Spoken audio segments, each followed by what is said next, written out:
président conseil départemental ak président comité électoral di Mamadou Kassé nekk ci caravane bi franchement lii dal na xel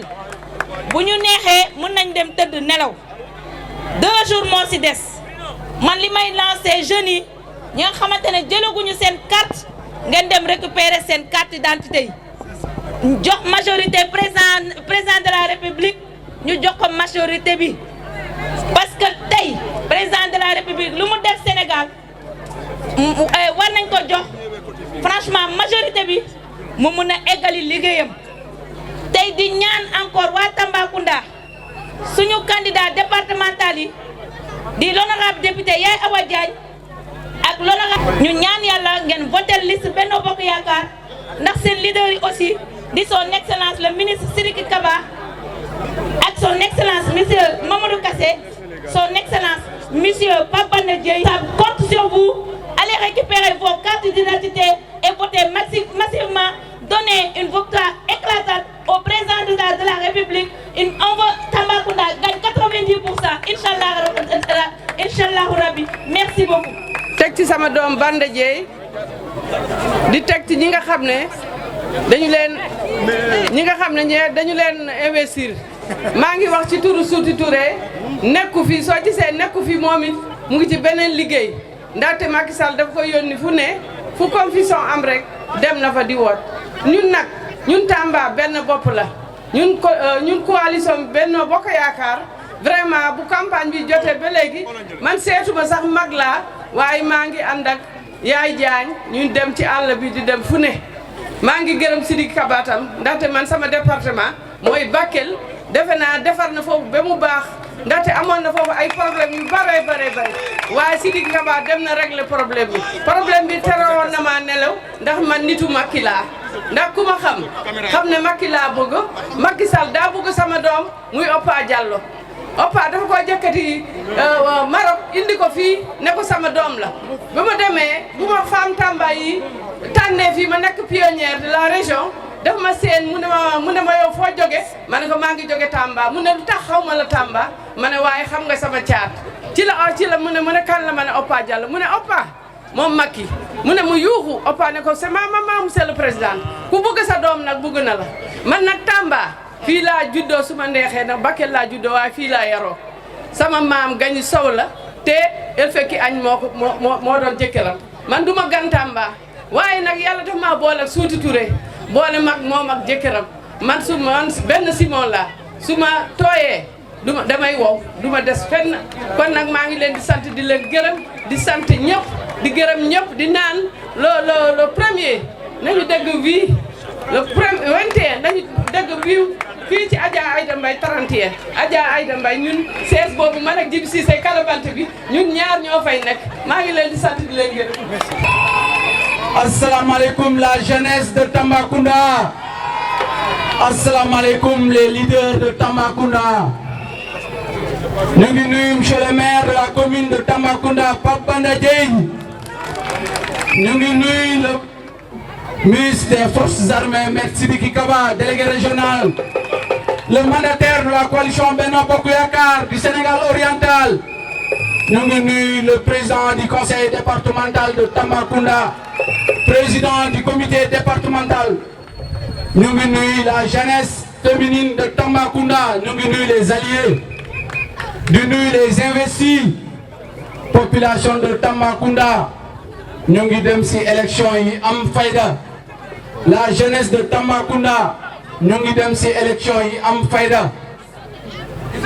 Donc tey gis nañ lu nekk ci kaw tribune bi, c'est tous les leaders politiques de Tambacounda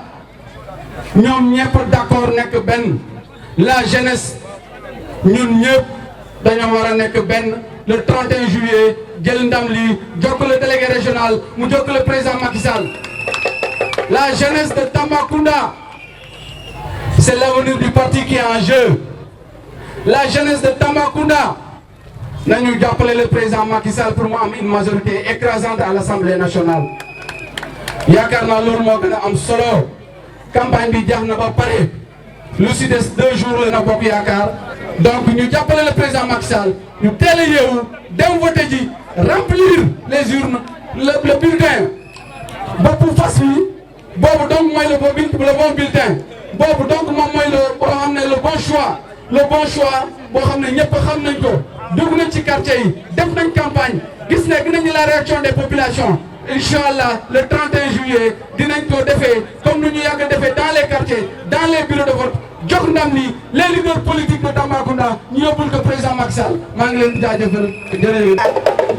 asalaamaaleykum magu Tambacounda yi asalaamaaleykum suñu responsable yi nekk ci suñu gannaaw fii maa ngi jéggalu nag ci retard bi maa ngi jóge ñaari tukuleur foofu xam ngeen dafa xaw a sore moo tax ma guddee waaye maa ngi jéggalu bu baax a baax di nuyu le président du conseil départemental sama doom Mamadou Kassé di nuyu suñu candidat sama doom investi di Déo Cissé di nuyu képp kuy responsable bu nekk ci dëkk bi fii te toog fii fàttewu ma ñoom excellence Djibi Cissé su ma limee daal xam naa dinaa juum waaye monsieur le maire maa ngi jël nuyoo bi yëpp teg ko ci sa loxo ndax ñun ñëpp yow yaay suñu njaatige tey le ministre yaay njaatigeem ndax Tamba lay yeewoo fii la amee kër le président du conseil départemental yaay njaatigeem ndax Tamba fii lay nekk fay fanaan man mii yaay sama njaatige ndax Tamba fii lay fanaan dew ma fanaan ñaari tukuleur ndax fa laa jógee léegi fanaan ñëw ma Sanaar fanaan ñëw ma Sinthiou Malem di la wax nag sa mobilisation bi dalal na sama xel booleeg nag li ma gis ci àll bi ndax dem naa Sinthiou Malem ñaari yoon dem naa Koussanar dem naa Dialakoto dem naa ñaari tukuleur ma fas yéene nag def yi ci des comme ni ma ko daan defee ndax élection bu nekk département bi dinaa ci dugg naa ngeen dugg ngeen ci yéen ñii di góor ñi waaye jigéen ñi dañ koy am seen wàll te comme seen moromu jigéen la ñu investir du ma yem ci commune bi rek ñu naan commune bi lañ ko investir parce que département bi ci la bokk moo tax ma dem di leen nemmeeku ma leen di wax ne fii de li fi ne su ci wor amul ci diggante bi su ci jëfkat yu bon yi dugguñu ci diggante bi ñun waruñu taxawaalu 10 heures war na fekk ñu pare ak ñoom ndax ku am la ministre Sidiki Kaba am la maire Bambanda Dièye dem élection locale gagné am le maire Mambala Lo dem élection naam gagné ñu waaye baat yi mu am voix yi mu am buñ ko boole yaakaar naa ne fii yaakaar naa ne kenn waruñu fee gagné su Sidiki Kaba jaaree droite Mamadou Kassé dem mbëkk ñee à gauche Bambanda Dièye boole ñëpp rëkk leen Déo Cissé mi ni jigéen jóg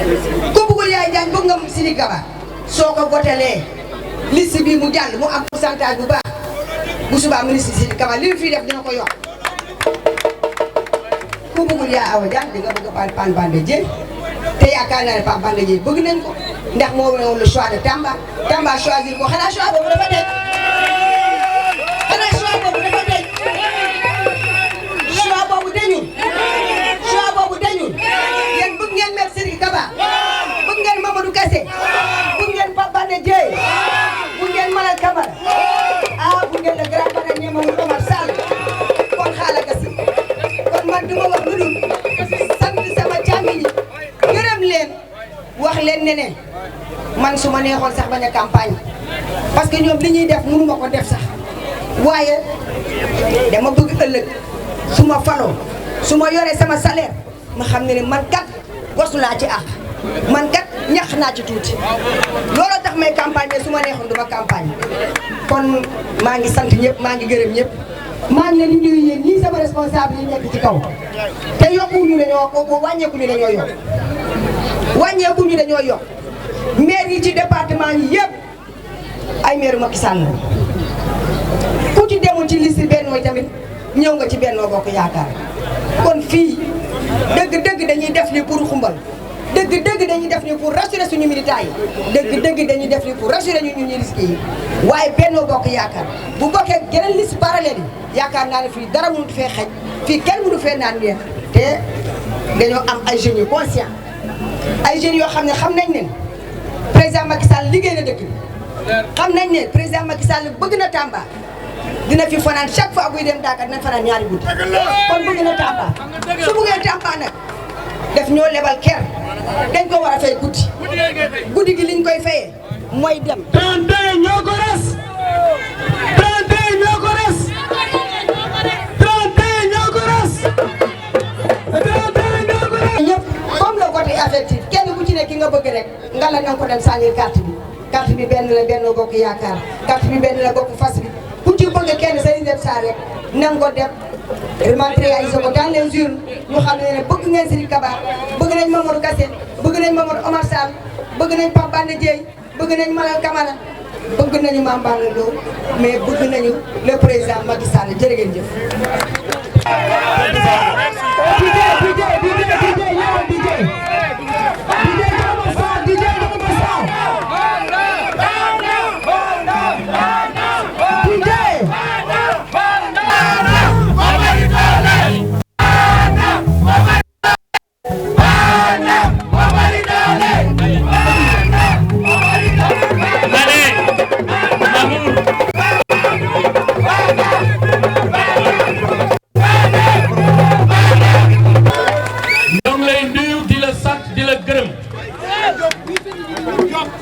di sant ak gërëm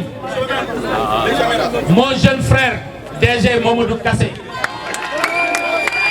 di sant ak gërëm honorable député Yaye Awa Diagne yaayu parti bi di sant ak gërëm honorable Deo Cissé ñoo ngi lay sant di la gërëm di sant ak gërëm képp kuy responsable politique te nekk fi muy allié muy ñi nga xamee ne tey jii guddeeg bëccëg ñoo ngi sama wét sama limee damay juum di sant sama yaay ak sama papa yi ak sama nijaay yi tey defe naa kenn demul tuma kenn demul jàkki di sant ak gërëm samay collaborateur muy délégué de quartier di président CDQ di imam yi di sant ak gërëm aussi képp kuy mouvement de jeunes ASC yaa ngi fi jeunesse républicaine yaa ngi fi jeunesse Benno Bokk Yaakaar ñoo ngi fi maa ngi leen di sant di leen gërëm fu gërëm yem di gërëm population de Tambacounda lii Tamba rek a ko mën a am ma ne lii Tamba moo ko mën a am parce que xam ngeen ne tey ñu leen jiite Tamba politique boolewu leen cofel la bëggel la te wane ngeen seen bëggel ba mu jeex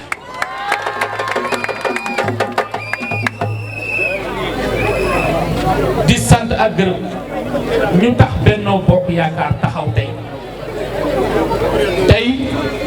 defe naa ne kenn dootul wax mbiru unité dañuy sant yàlla nag sant ko santaat ko parce que tey lii fi nekk unité moo ko mën a am donc lu ñu war a def mooy unité bi ñu saxal ko saa yu ñu yeewoo nañ ko roose ne garab parce que dañu ne olof Njaaye ko wax ab sayu bant kenn mënu koo damm ab sayu bant kenn mënu koo damm mais soo nekkee benn ñu damm la donc nañu ñaan suñu borom mu laab xol yi unité bi yàlla na jëm kalam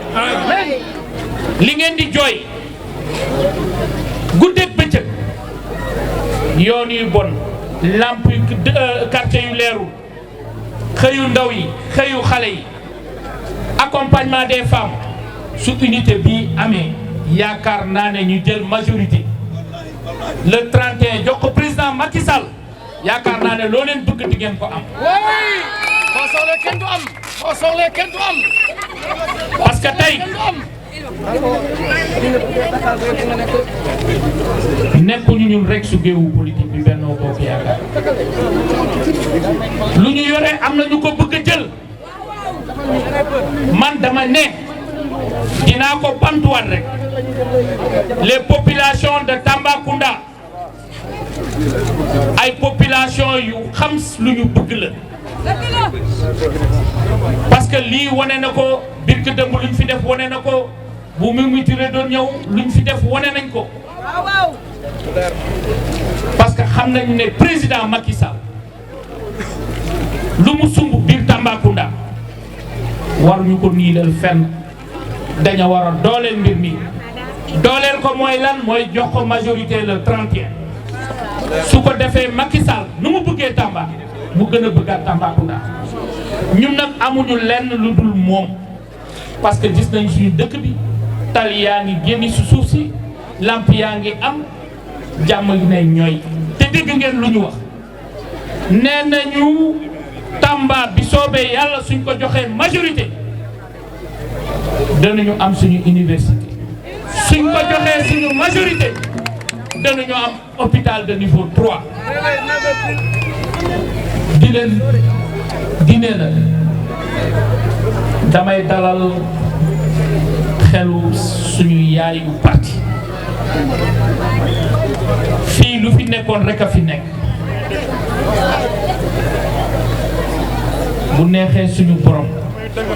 ñun dañuy gagné ñun dañuy gagné ñun dañuy gagné ñun dañuy gagné ñun dañuy gagné. Merci beaucoup. Merci.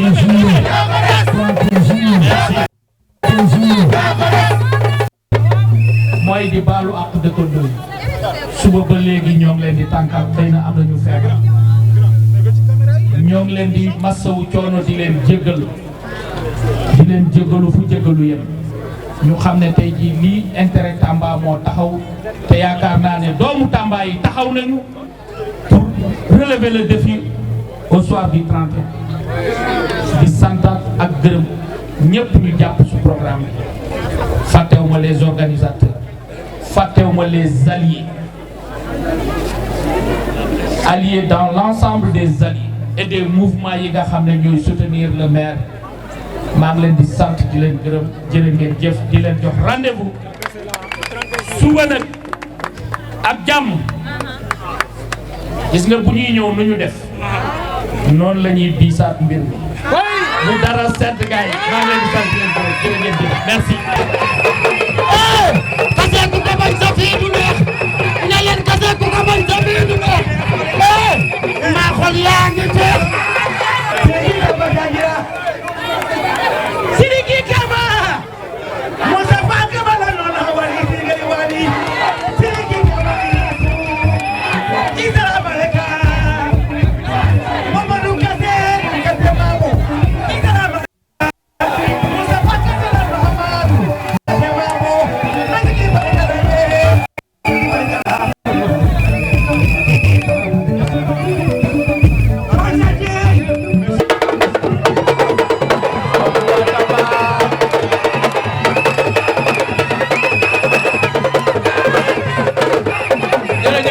Maître Sidiki Kaba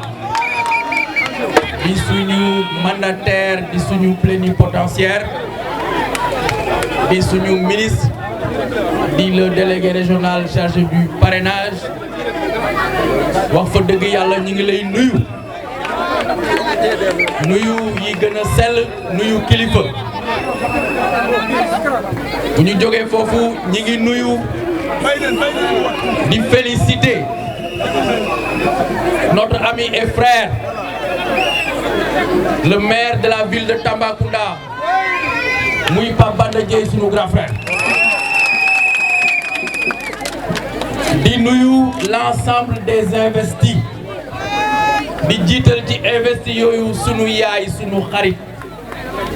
koo xamante ne ba ma ànd ak moom ba tey fu ma dem sama ginnaaw témoignage bu baax la ma fa yóbbul lu ma waxal ci sama ginnaaw lu baax la lu ma jëwee lu neex a nettali la ma koy sant di ko gërëm li tax ma wax loolu c'est parce que ki ñu yaakaar ñun ñëpp muy président de la République ci wàllu politique moom ci boppam moo ma ci doy seede ndax moom ci boppam moo ma ne bu dee jàpp nga Yaay Diagne benn jàpp ko fukk ndax wax na ma lii ak lii ak lii lu baax ci yow loolu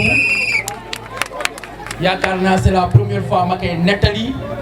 mais moom xam na man xam naa yàlla xam na moo tax suñu ko joxee dara bëyam wala xaram bu ñu war a sàmm danaa bokk ci sàmm yi nga xamante ne ñoo ciy jiitu dinaa bokk ci ñi nga xamante ne bu ñu ci yeewoo ca la ñuy fanaan wax fa dëgg yàlla loolu bëggoon naa ko wax ñuy remercier également di féliciter l'ensemble des investis yi ci topp Ajaratu Dew Cissé mi ngi nii toog ñëpp xam nañ ne maak moom ànd bu yàgg la ànd bu dëgër la ànd bu rafet la àndu nawle la muy ku bëgg président Macky Sall muy ku président Macky Sall sagal li may wax aussi dama ko fekkee dama si xam dara Bilal yi nekku fii mi ngi ci liggéey bi ñu santaale ko gërëm ko gërëmaale également ñi nga xamante ne toftal nañ leen ci seen ginnaaw muy le maire de Ndoga Babacar Oumar Deme ak suñu sœur koo xamante ne yàqul ci parti bi dara muy Adja Lala Sankhare wax fa dëgg yàlla suñu nuyoo ñooñu dañuy nuyu aussi alliés yi parce que Benno Bokk Yaakaar li ko def Benno mooy APR moo lëkkaloo ak yeneen i parti ñu nekk benn say doon Benno kon nag président Sina newu fi mais comme Adja Ami Ndongo mi ngi fi te moom moo wax te yàlla def mu nekk ci ginnaaw suñu papa Souti Touré mi ñuy nuyu ñu jël nuyoo alliés yooyu yëpp teg ko ci loxoom te au passage di nuyu waale Kamoy Sall mi nga xamante ne gis nañ ko mu nekk fi ci Alsar ñuy nuyu responsable yëpp kilifa yëpp képp ku fi toog notamment suñu doyen ci politique suñu papa suñu conseiller politique muy le doyen Djibi Cissé ndax bu fekkee yaa ngi politique nekk ci seen crépuscule je dirais baax na ñu am expérience dara leen ndax ñu leen di mën a wax fi nga xamante ne foofa mën nga faa tarxiis wala mën nga faa gaañu kon magum politique la ci biir dëkk bi te mu féeteeg yow moo gën mu jànkoonteeg yow ndonte nag ñun la féetal sante nañ ko yàlla wax fa dëgg yàlla man tey damay jàpp ne tribune bi liñ fi war a wax yëpp ñi fi jiitu wax nañ ko donc man kaddu cant ak ngërëm moo ma yeel parce que su fekkee ne responsable yi daje nañu jël lu toll ne comité électoral départemental teg ko ci sa loxo am naa yaakaar ne sas bu rëy la te loolu dama ciy remercier suñu responsable suñu ministre muy Maître Sidiki Kaba parce que ñun ñoo toogandoo woon def ko may wax ne campagne bi am na ñoo xamante ne route nationale lañ jàpp xamuñu fu piste féete xamuñu fu ndox taawee xamuñu fu ñag bi toll xamuñu nag yi naan ak nag yi naanul ndax demuñu ñaani Tukulóor ndax demuñu Ndoga Babacar ndax demuñu Sinthiou Malem demuñu Boye Baleji demuñu Wuro Seno demuñu Débé demuñu Dawadi demuñu Kalbirom. Ils ne sont pas allés à la frontière gambienne. Demuñu Neteboulou, demuñu Bayokunda, demuñu Bantantindi, demuñu Laboya.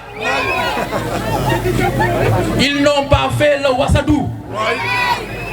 Duguñu Saare Ousmane, duguñu Saare Noppi, demuñu Mayel Dibi. Waa mais ñooñu naka la ñu bëgg a gagner. Dama gis na ñun bu ñu xëyee Maître Sidiki Kaba day jaar ouest Mamadou Kassé jaar nord Pape Banda jaar sud Yaay Jaañ jaar ouest bu ko defee bu journée bi jeexee daanaka def nañu lépp li neex ci mbir mi mooy kenn ci ñi ñuy jonganteel demul ci dëkk yi ma leen di wax nii wante ñi fi toog ñëpp def nañ dëkk yëpp waa mais nit ñi ku leen yëg la ñu soxla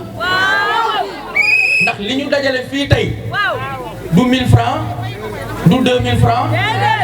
yëg-yëg la ak pas-pas ak mbëggeel kon nag monsieur le ministre vraiment ñun sant nañu yàlla ci bi ñu diriger comité électoral départemental mu dajeeg ñu bennoo mu dajoog ñu ànd mu dajeeg ñu joxante loxo parce que dafa rafet dafa baax te wax fa dëgg yàlla na sax te li koy saxal ñun ci lañu bokk waaye ñi ñu àndal aussi ci lañu bokk waxoon naa ko fële ci chantier Sall kon duma ko waxaat ma leen di wax ne leen comité électoral def na lépp mais responsables yi def nañ lépp def nañ ci seen moyen ndax monsieur le ministre suñu toogee war a def bu ñu defee Pape Banda def Yaay Jaañ def Déo def day ñëw ne puus leen moom tam mu def à notre place kon amoon nañ kuddu donc lakkuñu moo ñu tax ñu dérouler liggéey bi ni mu waree konte nag Pape Banda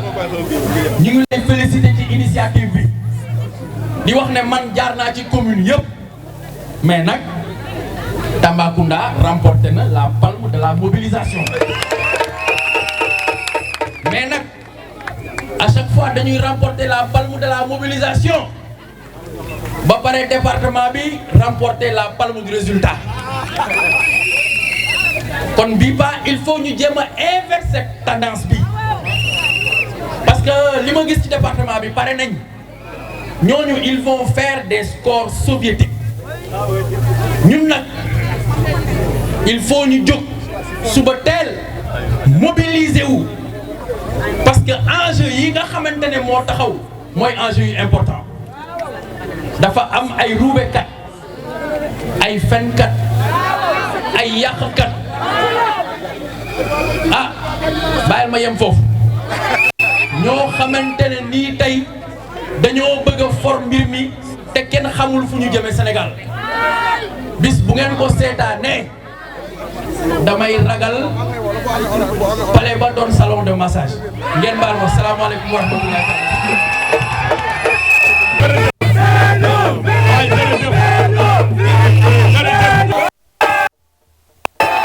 Avec tous les responsables politiques,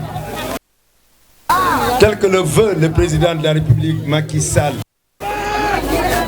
tel que le veut aussi les populations de Tambacounda. Je voudrais saluer notre maire, Papa Banda Dièye, initiateur de cette rencontre, de cette caravane qui a fini ici par un meeting. Et nous constatons qu'il y a une adhésion à tout ce qui a été dit par les différents leaders. Notre maire, Papa Banda Dièye, jaajëf.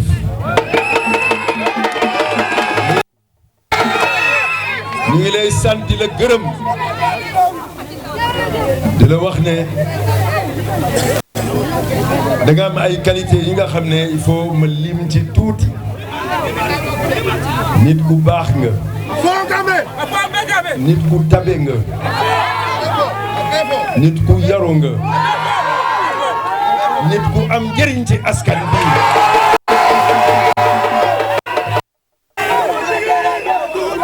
nee naa leen.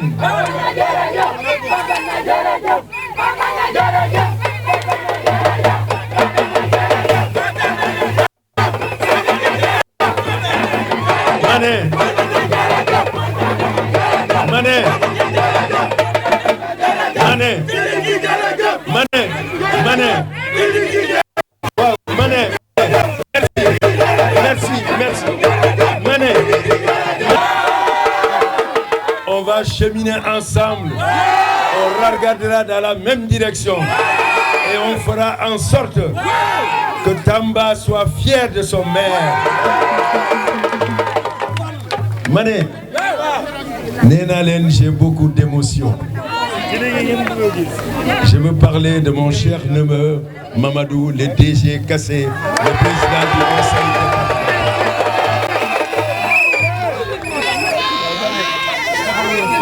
Je voudrais vous dire, pour ceux qui ne savent pas, que j'ai beaucoup d'affection pour ce jeune compétent et engagé pour le développement et l'émergence de Tambacounda. À côté, il y a Yaye Awa Diagne, te moom mooy yaay parti bi. Sama jigéen ma ne yaay am na li nga xam ne il faut mu wax ko. Ma ne sa sanse bi rafet na.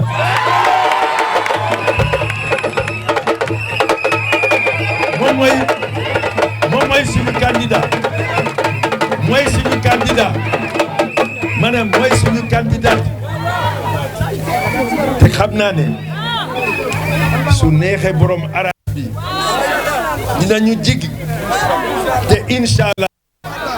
vous allez massivement voter pour la liste Ben Bokk Yakaar qu'elle tient avec Bilali Ba et nous faisons bloc derrière elle. À côté d'elle, il y a Deo Cissé. Ne l'oubliez pas aussi qu'il y a une candidate. Et je voudrais dire que nous la soutenons à fond dans cette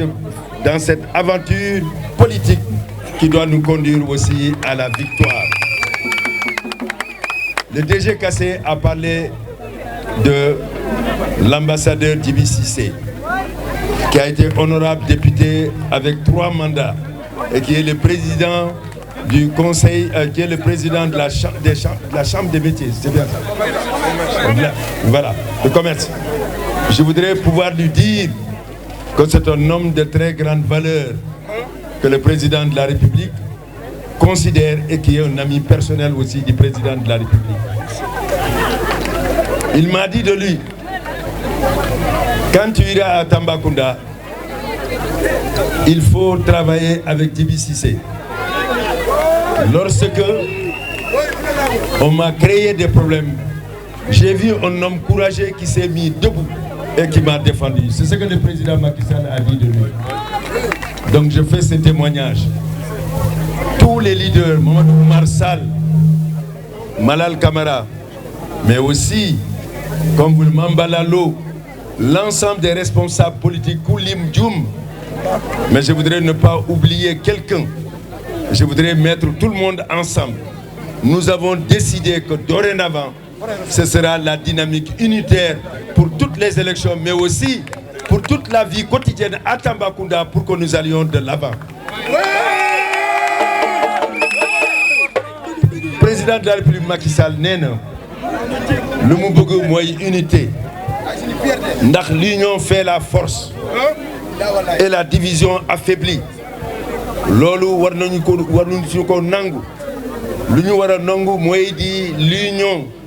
et faire en sorte que tout le monde soit réuni et uni pour aller vers la victoire. Sama wax du gudd. Dafa am 2 questions. Président daf ma laaj yéen waa Tambacounda ak Sénégal oriental ndax yéen vous êtes confiants. J'ai dit monsieur le président de la République, nous sommes confiants. Nee na ma lu tax loolu. J'ai dit parce que nous avons une jeunesse dynamique, énergique, déterminée et bonne. Ensuite, c'est parce que nous avons une vaillante femme, Yaya Wadian, mais derrière laquelle se trouvent aussi d'autres vaillantes femmes qui sont décidées. Et si vous regardez, Bourom Moussori, Nyoïté le Diop, et elle se couche tard. Que toute la journée, di xëy di gont et travailler. Looloo tax bi ma laajee am na li nga xam ne war naa ko wax ma wax ko jigéen ñi yéen a ko yor bi loolu weesoo ñu ne ma est-ce qu'il y a l'engagement de la jeunesse et des femmes pour cette victoire ma ne lan lañ la wax mais ma ne luñ ma wax ko 31 juillet ñoo ko yor 31 juillet ñoo ko res 31 juillet ñoo ko res